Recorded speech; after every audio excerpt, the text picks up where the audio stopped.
Hi, this is Joe Bonnier from FastPitchPower.com, and in today's video I want to briefly explain something that's overlooked by coaches and athletes, and that's the consequence of a competitive season on an athlete's fitness. Softball itself is not an adequate stimulus to develop or maintain the fitness capacities required for softball performance. Strength, flexibility, and conditioning will all decline or decrease over the course of a prolonged competitive season unless intercepted by some type of in-season strength and conditioning program. Strength, as I've mentioned many times on the website, underpins speed development. So to keep your athletes quick and sharp throughout the season, you need to keep them strong. Strength is also related to injury prevention. The force production ability of a muscle makes it resistant to stress and tearing.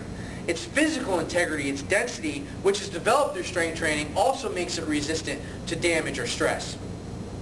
Flexibility is related to injury prevention in a few ways. It allows your athletes to move very efficiently, to have adequate mobility through each joint. But in a sport like softball, which is asymmetrical as defined by the movements involved, the muscular responsibilities around my right shoulder, say if I'm a right-handed thrower, are different from the muscular responsibilities around my left shoulder. The same goes for my lower body. So muscular imbalances can accumulate over the course of the season, especially for your pitchers, who are throwing a lot. A high volume of pitches and games started can really lead to some muscular imbalances that will lead to injury. Again, if not intercepted by consistent flexibility intervention. Conditioning. Now,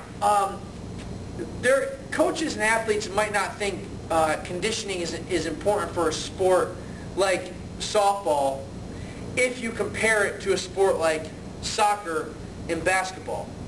All I can say is that conditioning is important for both categories of sports. Conditioning is just different and specific for each sport.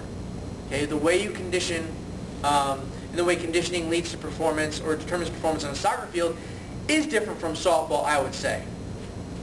Conditioning not only improves your athlete's ability to recover on the field, in between pitches and in between innings. More importantly for a softball athlete, and again specifically for pitchers, conditioning cardiovascular health determines your athlete's ability to regenerate and to recover from day to day, from game to game, to replenish muscles, to resist against inflammation and stress, muscular damage, that if not intervened through conditioning, flexibility, strength training, can accumulate as an injury. The body at the beginning of the season has this ability to adapt and to recover. But when stressed too often and too much throughout the season, that ability is reduced. That recovery ability is determined by conditioning and cardiovascular efficiency, which must be maintained over the course of the season. Softball is not an adequate conditioning stimulus, playing softball itself. So, once a week, twice a week, your athlete should be performing some kind of dedicated conditioning workouts, either on off days or after practices. Do not perform any high-intensity conditioning on days before a game or before a game on their own. Okay, make sure your athletes have a day of rest, or they're just a day of practice before a game to schedule those workouts. That's important. That's also important for strength training. Make sure your athletes have adequate rest. In-season workouts don't need to be, strength training workouts don't need to be frequent. They just need to be consistent. Again, give your athletes adequate rest away from important tournaments and games. Flexibility, on the other hand, can be done as often as possible. And as a rule of thumb, if you're going to practice, you need to stretch. If you're going to play, you need to stretch. If you're going to pitch, you need to stretch, whether that's a lesson or whether that's drills at home. Make sure you intercept any of the negative consequences of those movements with some type of stretching intervention.